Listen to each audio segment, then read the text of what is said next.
Humanity చదువుకునే ప్రయత్నం చేస్తున్నాము. గత వారం అవకాశం లేని కారణంగా మనం చదువుకోలేకపోయాం. అంతకు ముందు వారం మనము మొదలుపెట్టుకున్నాం 'లిజన్ హ్యుమానిటీ'. మీకందరికీ గుర్తుండే ఉంటుంది. ఇది బాబా సహవాస కార్యక్రమాల గురించి వర్ణించబడింది మొట్టమొదట. ఆ తర్వాత క్రమక్రమంగా బాబా మనకి ఒక మంచి ఒక మందు గుళికల్లాంటి ప్రవచనాలు ఇవ్వబోతూ ఉన్నారు. మొదట బాబా ఏమన్నారు?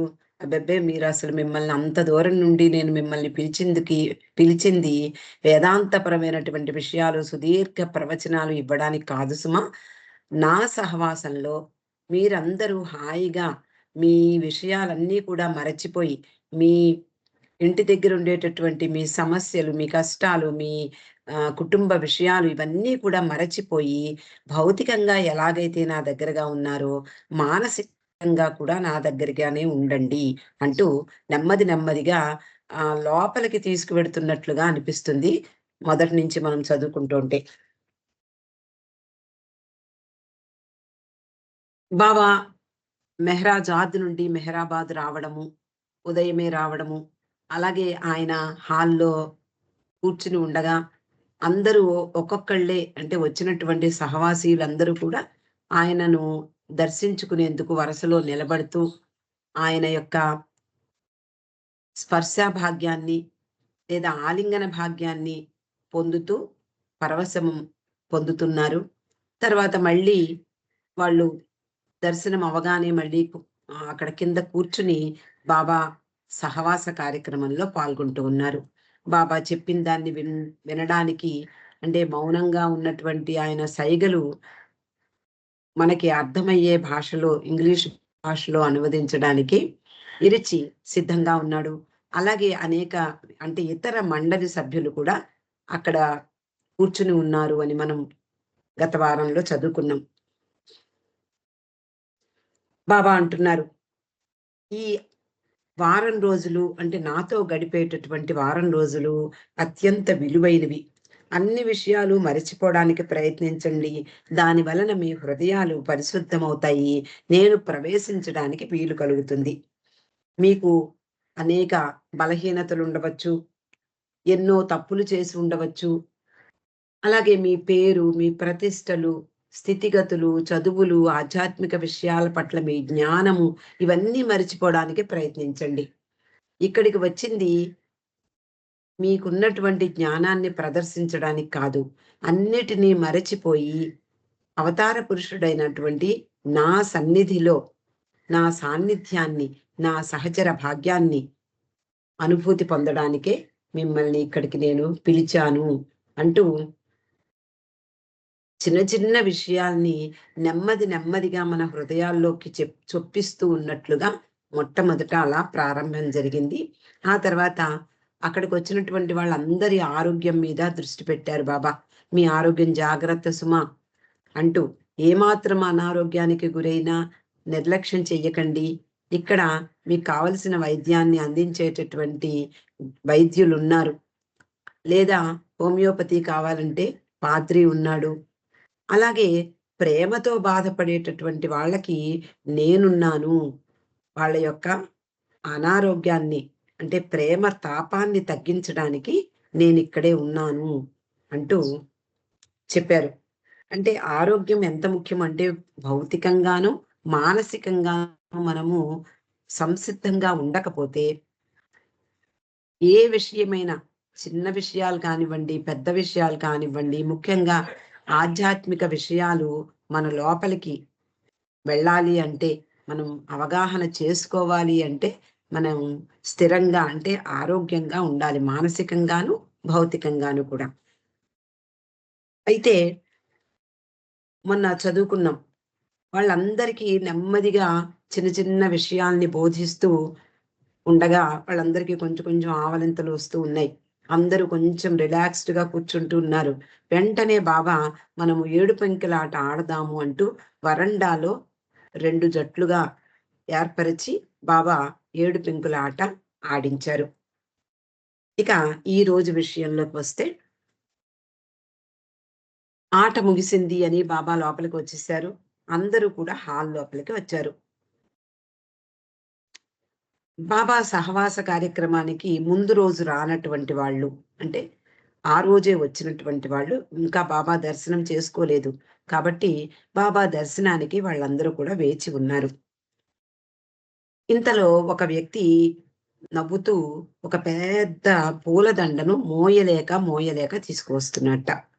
అది చూసి బాబా చాలా నవ్వుకున్నారు. ఎందుకంత అవస్థ పడతారు వీళ్ళు అంటూ. అతడు దగ్గరికి రాగానే బాబా ఊరుకోరు కదా! ఏదో ఒక రకంగా హాస్యంగానో, లేదా వాళ్ళని టీజ్ చేసేటట్లో ఏదో ఒక రకంగా మాట్లాడతారు.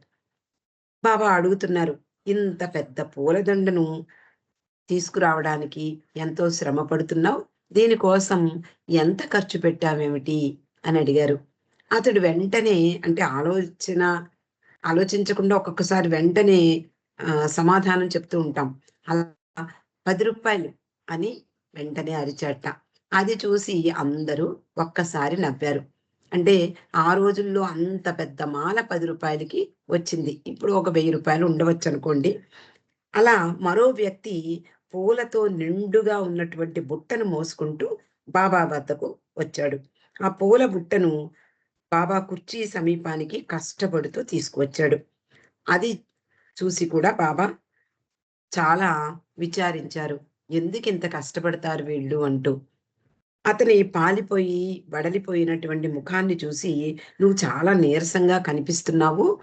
ఎండలో వచ్చినందువల్ల" అని అడగడం మాని, "నా మీద బెంగ పెట్టుకోవడం వల్ల నీ ముఖం వాడిపోయి ఉంటుంది" అని తమాషా చేశారు. అలా తర్వాత మరొక వ్యక్తి వస్తూ కనిపించాడు. అతడు బాబాతో అనేక ప్రయాణాలు చేసినటువంటి వాడు. మస్తుల కొరకు బాబా చేసినటువంటి ప్రయాణాల్లో, లేదా బాబా కొరకు మస్తుల్ని వెదకటంలో అతడు సిద్ధహస్తుడు. అతడు వచ్చాట. బాబాకు వంగి నమస్కరించాడు. అతడు బహుశా బైదులని అనుకోవాలి. బాబా దగ్గరికి రాగానే అతన్ని పలకరిస్తూ బాబా "సంతోషంగా ఉన్నావా?" అని కుశల ప్రశ్న వేశారు. "ఇంతకు ముందు చూసినప్పుడు ఎలా ఉన్నావో, ఇప్పుడు కూడా అలాగే ఉన్నావు" అన్నారు. బాబా తన ఆరోగ్యం గురించి కుశలం అడిగినందువలన కృతజ్ఞతతో మెత్తగా నవ్వుతూ తల ఊపి తిరిగి వెళ్ళడానికి వెనుతిరిగాడు. బాబా, "ఆగు ఆగు, నువ్వు నా మెడలో పూలమాల వేశావా?" అమాయకంగా, అంటే పూలమాలలు తెస్తే ఎందుకర్రా తెచ్చారు అన్నట్లుగా నవ్వుతారు. వెయ్యకపోతే వాళ్ళ చేత తప్పకుండా వేయించుకుంటారు బాబా. అది బాబాలో ఉన్నటువంటి ఒక ప్రత్యేకత. ఒక హాస్యమైనటువంటి ఆ చిరునవ్వుతో అతన్ని అడిగారు, "ఏంటి నా మెడలో పూలమాల వేశావా? అప్పుడే వెళ్ళిపోతున్నావు" అంటూ. "లేదు బాబా, నేను నీ మెడలో దండ వెయ్యలేదు" అన్నాడు ఆ వ్యక్తి నిజాయితీగా. బాబా అంటున్నారు, "అయితే నువ్వు నా మెడలో పూలమాల వేసి తీరాలి" అంటూ తన మెడలో అనేక పూలమాలలతో నిండిపోయింది అప్పటికే బాబా మెడ. ఆ మెడలో ఉన్నటువంటి ఆ పూలహారాల్లో ఒక మాలను తీసి అతనికిచ్చి మళ్ళీ తన మెడలో వేయించుకున్నారు. లోపలికొచ్చినటువంటి సహవాసీలందరూ కూడా నేలపై పరిచిన చాపలపై సుఖంగా ఆసీనులై ఉన్నారు. బాబా ఒక క్షణం తన ఆసనంపై కూర్చుని వెనక్కు వాలారు. ఎదురుగా కూర్చున్న వారిపై దృష్టి నిలిపారు. ఎరిచ్ అనువదిస్తుండగా తన ప్రసంగాన్ని ప్రారంభించారు. బాబా అంటున్నారు. అంటే బాబా సైగలు చేస్తే ఇరిచి దాన్ని ఇంగ్లీష్‌లో అనువదించి చెప్తున్నాడు. "నా మెడలో పూలమాలలు వెయ్యడం, నాకు నమస్కరించడం, నన్ను స్తుతించడం, నాకు హారతి పాడడం, ఈ 3 విషయాలు ఎంత మాత్రము ప్రధానమైన విషయాలు కావు. భగవదనుభూతి పొందే మార్గంలో ప్రేమ, విధేయత, సర్వార్పణ, ఇవి 3 అత్యంత ప్రధానమైనవి. ఈ మూడింటి విషయంలో మాత్రం రాజీ ఎంత మాత్రము సాధ్యపడదు" అన్నారు. మొట్టమొదటిగా ఒక పెద్ద విషపు గుళిక, అంటే చేదు గుళిక ఎలాగైతే అనారోగ్యాన్ని బాపడానికి చేదు మందు ఇచ్చి మింగిస్తారో అలా ప్రారంభించారు బాబా. ఏది ముఖ్యము? నిజానికి మన మానవుని యొక్క లక్ష్యము, గమ్యము బాబా చెప్పినందువల్ల మనకి చాలా స్పష్టంగా తెలిసింది. మానవుల యొక్క లక్ష్యం ఏమిటి? భగవంతుడిని ప్రేమించడం. గమ్యం ఏమిటి? ఆ భగవంతునితో ఏకమవ్వడం. ఆ మార్గంలో ప్రయాణించడానికి ప్రేమ, విధేయత, ఆత్మార్పణ లేదా సర్వార్పణ ఇవి మాత్రమే ముఖ్యం సుమా! మిగిలినవేవి ముఖ్యం కాదు. అవన్నీ అప్రధానమైనవే. మీరు నా దగ్గరకు వచ్చి గౌరవంతో పూలమాలలు వెయ్యవచ్చు. నన్ను స్తుతించవచ్చు. నాకు హారతులివ్వచ్చు. నాకు నమస్కరించవచ్చు. ఇవన్నీ కూడా ఉంటాయి. కానీ ఇవి ప్రధానమైనవి కావు అంటూ ఖచ్చితంగా చెప్తున్నారు. అయితే ప్రేమ అంటే ఏమిటి? విధేయత అంటే ఏమిటి? అలాగే సర్వార్పణ. బాబా ఈ విషయాల్ని చాలా విపులంగా చెప్తూ ఉన్నారు. ప్రేమ మానవునకు భగవంతుడిచ్చే కానుక. మామూలుగా ఎవరైనా ప్రేమ అంటే అర్థం ఏమిటి అని మనల్ని అడిగితే మనం చెప్పలేం. ప్రేమకు అర్థం ఏమిటి? ప్రేమను అనుభూతి పొందాలి. మనం మెహరాబాద్ వెళ్ళినప్పుడు లేదా ఆ రోజుల్లో బాబా సహవాస కార్యక్రమాలకి, బాబా దర్శన కార్యక్రమాలకి వెళ్ళే వాళ్ళందరూ అనుభూతి పొందింది ఆ ప్రేమయే. కాబట్టి ఆ ప్రేమ ఎక్కడి నుంచి వస్తుంది? ఎక్కడి నుంచి పుడుతుంది? అది భగవంతుడు మానవునకు కానుకగా ఇవ్వాలి కానీ, అది మామూలుగా కావాలి అంటే వచ్చేది కాదు అంటున్నారు. అలాగే విధేయత. మానవునకు గురువు తన అనుగ్రహంతో ఇచ్చే కానుక. విధేయత కూడా మనకు కావాలంటే మనం తెచ్చుకోలేం. మనము ఏదైనా విధేయతగా ఉండాలి అని మనం ప్రయత్నించినా ఒక గురువుకి కానీ, అవతార పురుషునికి కానీ విధేయత యొక్క ప్రాధాన్యత బాబా ఈ అవతారంలోనే ఇంత స్పష్టంగా చెప్పినట్లుగా ఇంతకు ముందు అవతారాల్లో చెప్పిన దాఖలాలు అంటే పైకైతే కనిపించడం లేదు. కాబట్టి ఇది ఎక్కడి నుంచి వస్తుంది అంటే, ఆ గురువు అనుగ్రహంతో తనను ప్రేమించి, తనను సేవించేటటువంటి శిష్యులకు కానుకగా ఇచ్చేటటువంటిది విధేయత. సర్వార్పణ.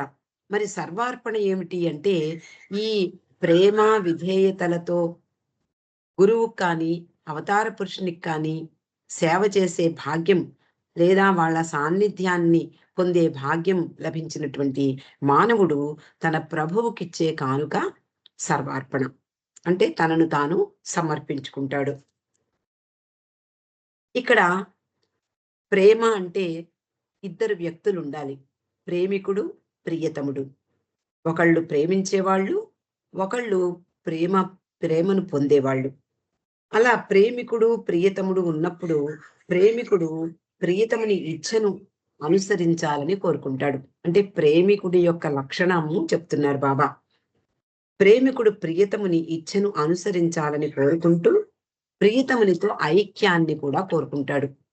ప్రేమిస్తున్నాను అన్నప్పుడు, ప్రేమిస్తూ ఉండడానికి దానికి ఆహ్, అల్టిమేట్ ఏమిటి అంటే, ప్రియతమునితో ఐక్యం కోరుకోవడం. ఎందుకు ప్రేమిస్తాడు? భగవంతునితో ఏకం కావడానికి. ఇక్కడ ప్రేమలో ఆ చిన్న కోరిక ఉంది. విధేయత ప్రియతముని ఇచ్ఛను నెరవేరుస్తూ, ప్రియతముని ఆనందాన్ని కోరుకుంటుంది. విధేయత కూడా ఆహ్, తన యొక్క ప్రియతముని ఇచ్ఛను నెరవేర్చాలని అహోరాత్రాలు కృషి చేస్తారు. విధేయులై ఉండేటటువంటి శిష్యులు. ముఖ్యంగా మండలి వారిని తీసుకుంటే, అటు పురుష మండలి వారు కానీ, ఇటు స్త్రీ మండలి వారు కానీ, ఎవ్వరూ ఒకళ్ళకొకళ్ళు తీసిపోరు. ప్రతి ఒక్కరూ కూడా ఆ ప్రేమ, విధేయతలతో నిండైనటువంటి హృదయంతో బాబాను సేవించిన వాళ్ళే. ఇక్కడ మనకి ఒక చిన్న ఉదాహరణ గుర్తుకొచ్చింది. ఇది 'లిజన్ హ్యుమానిటీలో' లేదు. ఆ గుర్తుకు వచ్చినటువంటి విషయాన్ని మీతో పంచుకుంటాను. ఒకసారి ఇరిచ్చి బాబాకు కాపలా ఉన్నాడనుకుంటాను. నాకు ఆ వివరాలు పూర్తిగా గుర్తులేదు కానీ, ఆ విషయం మాత్రం గుర్తుంది. అది అర్ధరాత్రి అయిపోయింది. బాబా అతన్ని పిలిచి, "నాకు కొత్తిమీర కావాలి" అని అడుగుతారు. అడిగినప్పుడు ఇక్కడ విధేయత ముఖ్య లక్షణం. ఆయన దగ్గర సేవ చేస్తూ ఒక మండలి సభ్యునిగా ఉన్నటువంటి ఇరిచి యొక్క లక్షణం ఏమిటి? ఆయనకు విధేయత చూపించడం. ఆయన ఇచ్చను నెరవేర్చడం. కాబట్టి ఆయన కోరినటువంటి ఆ కొత్తిమీరని తేవాలని అతడు ప్రయత్నిస్తాడు. అర్ధరాత్రి అయిపోయింది. నిజానికి మామూలుగా ఈ రోజుల్లో అయితే మనకి ఫ్రిడ్జ్‌ల్లో ఉంటుంది. యాహ్! లేదా మన ఇంట్లో లేకపోయినా పక్క వాళ్ళని అడిగినా ఇస్తారు. అంత అర్జెంట్ అయితే. కానీ ఆ రోజుల్లో అలాంటి వెసులుబాట్లు లేవు. ఇరిచి మార్కెట్‌కి వెళ్ళి, మార్కెట్‌లో ఉన్నటువంటి షాపును తెరిపించి తేవాలి. అలా ఇరిచి వెళ్తాడు. వెళ్ళినప్పుడు నిజానికి అక్కడ జరిగిందేమిటి అంటే, ఆ ఉదయమే ఆనాటి ఉదయం ఆహ్, ఎవరైతే అమ్ముతారో ఈ కాయగూరలు అంటే విరివిగా ఆ రోజుల్లో దొరికేవి కావు. ఒకే ఒక షాపో, 2 షాపులో ఉంటాయి. ఆ షాపు అతనితో ఇరిచి గొడవ పెట్టుకున్నాడు ఆ రోజు పొద్దున్నే. గొడవ పెట్టుకుని అంటే ఏదో బహుశా సరిగ్గా కూరగాయలు కడగటం లేదనో ఏదో సంథింగ్ అలా గొడవ జరిగింది. గట్టిగా అరిచి వెళ్ళిపోతాడు ఇరిచి. కానీ అదే రాత్రి బాబా యొక్క ఆదేశాన్ని అనుసరించి అతన్నే నిద్రలేపి కొత్తిమీర అడగవలసిన పరిస్థితి ఏర్పడింది. నిజానికి ఎంత గిల్టీగా ఉంటుంది. అప్పుడు మామూలుగా ఎవరైనా అయితే చాలు చాలులేవయ్యా వచ్చావు. పొద్దున్నంత గొడవ పెట్టావే. ఇప్పుడు నేనే అవసరం వచ్చానా? ఇలాంటి మాటలన్నీ వస్తాయి. కానీ తప్పదు. ఎలాగైనా బాబా యొక్క కోరిక తీర్చాలి. అతడు వెళ్ళి ఆ షాప్ అతన్ని లేపి, "బాబు ఒక అర్జెంట్ పని మీదొచ్చాను. మా పెద్దన్న గారున్నారు. ఆయన అటు ఇటు కాకుండా ఉన్నారు. చివరి దశకు వెళ్ళిపోయారు. కాబట్టి ఆయన కోరిక కొత్తిమీర కావాలని. కాబట్టి నువ్విస్తే నేను తొందరగా వెళ్ళిపోతాను" అని అతన్ని బతిమాలి తీసుకొని రావడం జరిగింది. అంటే ఆహ్, విధేయతకు మారు పేరైనటువంటి మండలి వారు చేసేటటువంటి ప్రతి ఒక్కరు వీరిచ్చే కాదు ప్రతి ఒక్కరు మండలి సభ్యులందరూ కూడా ప్రీతముని యొక్క ఇచ్ఛను నెరవేరుస్తూ ఆయన ఆనందాన్ని కోరుకుంటారు. అదే ఇక్కడ బాబా చెప్తున్నారు. అయితే సర్వార్పణలో ప్రీతముని ఇచ్ఛకు తలవంచి దేనిని కోరదు. ఆ సర్వార్పణ అనేటటువంటి ఆ సర్వార్పణ చేసినటువంటి ఆ శిష్యుని యొక్క లక్షణం ఏమిటి అంటే, ప్రీతముని ఇచ్చకు తలవంచుతాడు. ఏదైనా నీదే భారం అంటూ. మరి ఇంక ఏ కోరిక ఉండదు. ఎందుకు అంటే, తన మనస్సు, తన హృదయము, తనకున్నటువంటి అన్నీ కూడా శరీరము, మనసు అన్నీ కూడా భగవంతుడికి లేదా ఆ గురువుకి సర్వ సమర్పణ గావించినటువంటి అతనికి వేరే ఉనికంటూ ఉండదు. ఎవరు ప్రేమిస్తారో వారు ప్రియతముని యొక్క ప్రేమికుడు. ఎవరు విధేయుడై ఉంటారో వారు ప్రియతమునికే ప్రియతముడు. శరీరము, మనస్సు అన్నీ కూడా ఉన్నవన్నీ కూడా సర్వము ఎవరైతే సమర్పిస్తారో అతనికి సర్వము ప్రియతముడే తప్ప అతనికి ప్రత్యేకమైన అస్తిత్వం ఉండదు. అతనిలో ప్రియతముడు మాత్రమే కొలువై ఉంటాడు. అతని శరీరం కానివ్వండి అన్నీ ఆయనకే అర్పించాడు. మొత్తం తనదంటూ ఏమీ లేదు. మనకి ఇప్పుడు కూడా 'ఇరిచ్చి' కథ గుర్తుకొస్తూ ఉంటుంది. ఆయన, ఆయన అన్నిటిని సమర్పించి ఆయనకు విధేయుడై ఉన్నప్పుడు ఆహ్, నవజీవనం పూర్తయిన తర్వాత పద పద మనం హ్మ్. పాశ్చాత్య దేశాలకు వెళ్ళాలి అని బాబా చెప్తారు. ఇరిచ్చి. ఇరిచ్చి బాబా ఇంక నన్ను వదిలేయి. కొన్నాళ్ళైనా నాకు పూర్తిగా నా శక్తంతా కూడా నీకు ధారపోసేసాను. ఇంక ఏమాత్రము నాలో శక్తి ఇసుమంత కూడా లేదు. నేను నీతో వస్తే నువ్వు నాకు సేవ చెయ్యవలసిన పరిస్థితి ఏర్పడేలా ఉంది. కాబట్టి నేను రాలేను బాబా వదిలేయి అంటే, అయితే నువ్వు నా దగ్గర ఉండవలసిన అవసరం లేదు. వెళ్ళిపో అంటారు. వెళ్ళిపో అన్నప్పుడు మరి దానికి కూడా తల వంచాలి కదా! ఆయన ఇచ్ఛను నెరవేర్చాలి కదా! కాబట్టి ఆయన అర్ధరాత్రి అయ్యాక నెమ్మదిగా ఆహ్, తనకున్న వస్తువులేమీ లేవు. అంటే అన్నీ ఆయనకు సమర్పించినప్పుడు తన వస్తువంటూ ఏముంటుంది అని వెళ్ళిపోదామని ప్రయత్నిస్తూ ఉంటే, తన శరీరం మీదుంటే బట్టలు కూడా బాబా కొనిచ్చినవే అని గుర్తుకొచ్చి, మళ్ళీ వెళ్ళి ఆ బట్టల్ని కూడా వదిలేసి, ఒక న్యూస్ పేపర్ చుట్టుకుని బయటికి వస్తూ ఉండగా, మరొక ఆలోచన వస్తుంది అతనిలో. ఈ శరీరం కూడా ఎప్పుడో ఆయనకు సమర్పించేశాను. మరి దీని మీద నాకేం అధికారం ఉంది అని అతనికి అర్థమై వెనక్కి వెళ్ళిపోతాడు. అప్పుడు బాబా మర్నాడు పిలిచి అతనికి వేరే పని అప్పచెప్తారు. అలా ఉంటుంది విధేయుని యొక్క లక్షణం. సర్వాత్మ యొక్క లక్షణం. ఎవరైతే సర్వము మనసు, శరీరం అన్నీ సర్వము సమర్పిస్తారో అతనికి ప్రియతముడే తప్ప మరొక ధ్యాస ఉండదు. అతనికి ప్రత్యేక అస్తిత్వం, ఉనికి అనేది ఉండదు.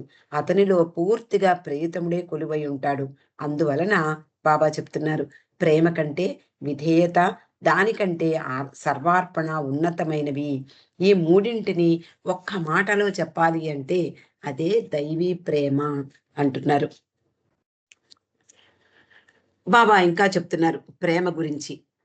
ప్రేమ గురించినటువంటి గ్రంథాలు అనేకం కనిపిస్తూ ఉంటాయి. గద్యాలు, పద్య రచనలు ఇవన్నీ పుంఖానుపుంఖాలుగా లైబ్రరీల నిండా మనకి కనిపిస్తాయి. కానీ ప్రేమను అనుభూతి పొందిన వారు చాలా తక్కువ మంది ఉంటారు. నిజానికి ప్రేమ అంటే ఏమిటి? అది దాని అనుభూతి పొందనిదే ఆ ప్రేమ అంటే ఏమిటో తెలియదు ఎవరికీ కూడా. కాబట్టి ప్రేమను అనుభూతి పొందిన వారు చాలా తక్కువ మందే ఉంటారు. ఈ గ్రంథాలన్నీ కూడా ఎంత అవపోసన పట్టినా, ఎంత పూర్తిగా చదివి మొదటి పేజీ నుండి చివరి పేజీ వరకు చదివి అక్కడ వదిలిపెట్టేసినా, ఎంత విన్నా కూడా, ఎంత నేర్చుకున్నా కూడా ప్రేమను గురించి అవి ఏమీ చెప్పలేవు. మీరు మీ తెలివితేటలతోనూ, ఊహాశక్తితోనూ ప్రేమను గ్రహించగలము అనుకుంటే, నేను ప్రేమను గురించి ఎంత వివరించినా వ్యర్థమే అంటున్నారు. అంటే తెలివితేటలతో మనం ప్రేమను తెలుసుకోగలమా, గ్రహించగలమా, లేదా ఊహించి మనము ఆ ప్రేమను పొందగలమా, దాని గురించినటువంటి అవగాహన కలుగుతుందా? లేదు. కాబట్టి ఎంత చెప్పినా, ఎంత విన్నా, బాబా ప్రవచనాలు ఎంత విన్నా కూడా మనలో ఆ ప్రేమ అనేది కలగదు. అది అనుభూతి. అది భగవంతుని ఇచ్చే కానుకగా మనకు వచ్చినప్పుడు మాత్రమే దాన్ని అనుభూతి పొందగలం. ప్రేమను గురించిన సత్యాన్ని హఫీజ్ పర్షియా భాషలో వర్ణించాడు. ఆ వర్ణించినటువంటి ఆ కప్లెట్‌ని ఇక్కడ బాబా ఉదహరించారు. దానికి తెలుగులో చాగంటి సుబ్బారావు గారు రాసినటువంటి పద్యాన్ని చదువుతాను. తెలివికందదు ప్రేమంపు దివ్య ఘనత, ఎవడు జీవిత మర్మంబు నెరుగువాడే, ధైర్యమును చిక్కబట్టుచు తథ్యముగను, ప్రేమ రాజ్యంబు నేరుడు వీరుడగును. అంటే ఇక్కడ హఫీజ్ చెప్పినటువంటి ఆ ప్రేమను గురించినటువంటి ఒక సత్యాన్ని చెప్పినటువంటి ఆ పద్యంలో ఉన్నటువంటి భావం ఏమిటి అంటే, ప్రేమ యొక్క ఆ గొప్ప ఘనత ఏదైతే ఉందో అది తెలివితో మనము తెలుసుకోలేం. మనకు ఉండేటటువంటి తెలివితేటలు పరిమితమైనటువంటి తెలివితేటలతో, బుద్ధితో మనము దాన్ని గ్రహించలేం. జీవిత మర్మాన్ని ఎవరైతే గ్రహించుకున్నారో వాళ్ళు ధైర్యంగా ముందుకు సాగితే నిజంగానే ఆ ప్రేమ రాజ్యాన్ని ఏలగలిగే వీరుడవుతాడు అంటూ ఆ హఫీజ్ సూక్తిని ఇక్కడ తెలుగులో వ్రాయబడింది. ప్రేమకు తెలివికి మధ్య గల భేదం పగలుకు రాత్రికి ఉన్న తేడా వంటిది. ఆ ప్రేమ తెలివి అంటే ప్రేమ ఎలాంటిది? ప్రేమ ఏమిటి? అనుభూతి పొందవలసింది. అంటే అది హృదయానికి సంబంధించినది. తెలివి, బుద్ధి ఇవన్నీ మనసుకు సంబంధించినది. దీనికి దానికి సహస్రాంతం తేడా ఉంది. అంటే అదే చెప్తున్నారు బాబా. పగలుకి రాత్రికి ఉన్న భేదం ఎలాంటిదో ప్రేమకు తెలివికి అంతగా భేదం ఉంది. అవి రెండు పరస్పర సంబంధం కలిగి ఉన్నప్పటికీ వేరువేరుగా ఉంటాయి. ప్రేమ నిజమైన జ్ఞానం, సత్యానుభవం పొందగలిగే శక్తివంతమైనది. ప్రేమ ఎటువంటిది? నిజమైనటువంటి జ్ఞానం అది. మనకున్నటువంటి జ్ఞానం కాదు, నిజమైనటువంటి భగవంతుని గూర్చినటువంటి జ్ఞానం, ఆత్మజ్ఞానం, సత్యానుభవం పొందగలిగే శక్తివంతమైనటువంటిది ఆ ప్రేమ. అజ్ఞానం నుండి పుట్టి అజ్ఞానమే అయి ఉన్న మన మేధాశక్తి ద్వంద్వం గురించి మాత్రమే తెలుసుకున్నటకు తగి ఉన్నది. మనకున్నటువంటి జ్ఞానం ఎక్కడి నుంచి వచ్చింది? అజ్ఞానం నుండి పుట్టింది. అంటే ఈ మాయకు సంబంధించినది, ఈ ద్వంద్వ ప్రపంచానికి సంబంధించినది. కాబట్టి మనకున్నటువంటి జ్ఞానము, మనం అనుకునేటటువంటి మనకుంది అనుకునేటటువంటి జ్ఞానము అజ్ఞాన జనితం. కాబట్టి అది ఎటువంటిది? ఈ ప్రాపంచిక విషయాలను తెలిసేందుకు మాత్రమే తగి ఉంది. కానీ మన మేధస్సుతో అందుకనే బాబా భగవంతుడిని గురించి మన బుద్ధి తెలుసుకోలేదు. మేధాశక్తి సరిపోదు అంటూ బాబా చెప్పారు గాడ్ స్పీక్స్‌లో. సూర్యుడు ఉదయించినంతనే రాత్రి పగలుగా మారిపోతుంది. అసలు రాత్రి, పగలు అనేది మ ఎలా ఏర్పడతాయో మనకందరికీ తెలుసు. సూర్యుని చుట్టూ భూమి తిరగడం వలన అటు ఒకవైపుగా అంటే ప్రసరించినటువంటి ఆ వెలుగు ప్రసరించిన వైపంతా కూడా పగలు, ప్రసరించినటువంటి వైపంతా కూడా రాత్రి. మళ్ళీ ఇటువైపు తిరిగితే పగలు రాత్రైపోతుంది, రాత్రి పగలుగా మారిపోతుంది. అలాగే ప్రేమ వ్యక్తమైనప్పుడు అజ్ఞానం జ్ఞానంగా రూపొందుతుంది. అంటే ఆ ప్రేమ అనేది మనలో జనించినప్పుడు, మనలో ఉండేటటువంటి అజ్ఞానము అనే తెర తొలగిపోతుంది. అది ఆత్మజ్ఞానంగా సాక్షాత్కరిస్తుంది. ఇక్కడికి మనం ఈరోజు ఆపుకుందామండి. అవతార్ మెహర్ బాబాకి జై.